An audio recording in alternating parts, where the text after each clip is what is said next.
Nick's Investment Lab, and today I'm here to talk to you about something that smart investors do before the year end, a portfolio review. Now, today I'm going to give you the exact checklist that I use professionally, the one that clients pay for and you're getting for free. So don't click away unless you enjoy financial chaos.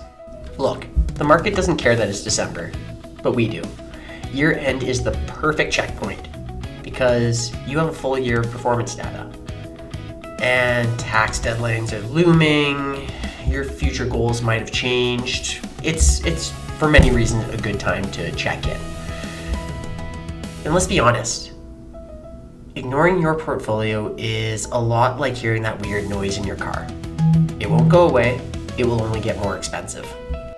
If I could summarize this in 6 words, performance matters, but process matters more.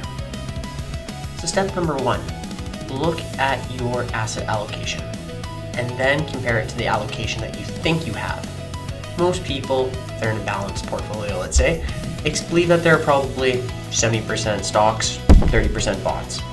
And then they discover that they're actually 88% stocks and 12% bonds because their stocks had an espresso shot of performance this year. So what this is drift. And drift happens because assets grow at different speeds.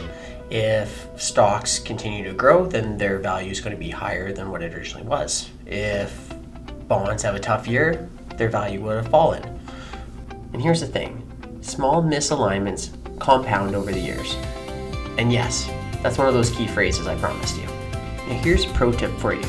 Year-to-date performance is kind of like financial fast food. It's tasty, it's quick, but it's not the full meal. You're going to want to be looking at 1 year, 3 year, 5 year, in some cases 10-year returns. How have your funds performed against similar benchmarks? And no, don't go comparing your global ETF or mutual fund against the S&P 500. That's like comparing your Toyota to a Ford. Put the right investments into the right accounts.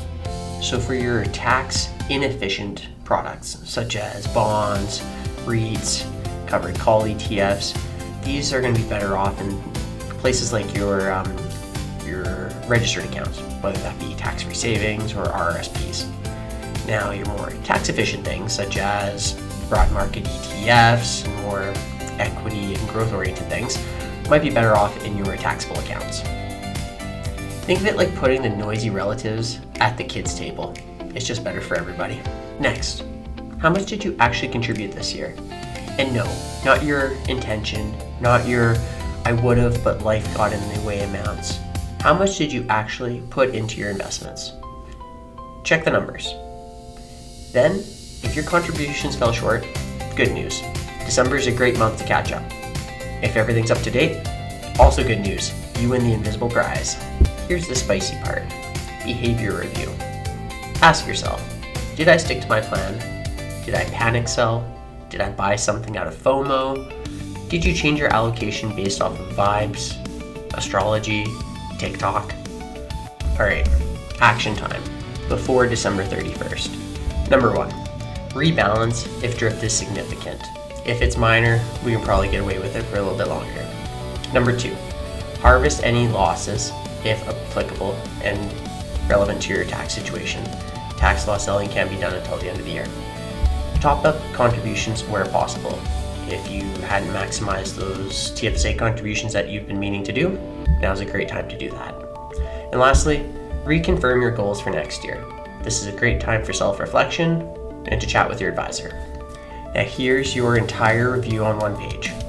Screenshot it, print it, tattoo it on your arm. Joking, mostly. I'm going to put this all over the screen, so just take a look. Like I said, screenshot it if needed. Confirm your target allocations, compare actual allocations, identify drift, evaluate ETF performance or mutual fund performance, check your tax efficiency, review your contributions, review your behavior, and execute pre-December 31st actions. And if you found this helpful, please send any business inquiries to my email address, nicksinvestmentlab@gmail.com. Please like, comment, and subscribe. We will be posting daily content throughout December, specifically in regards to year-end investment checklists and such. And yes, daily. I'm kind of like Santa, but instead of presents, I bring you spreadsheets. Thank you so much, and looking forward to seeing you again soon.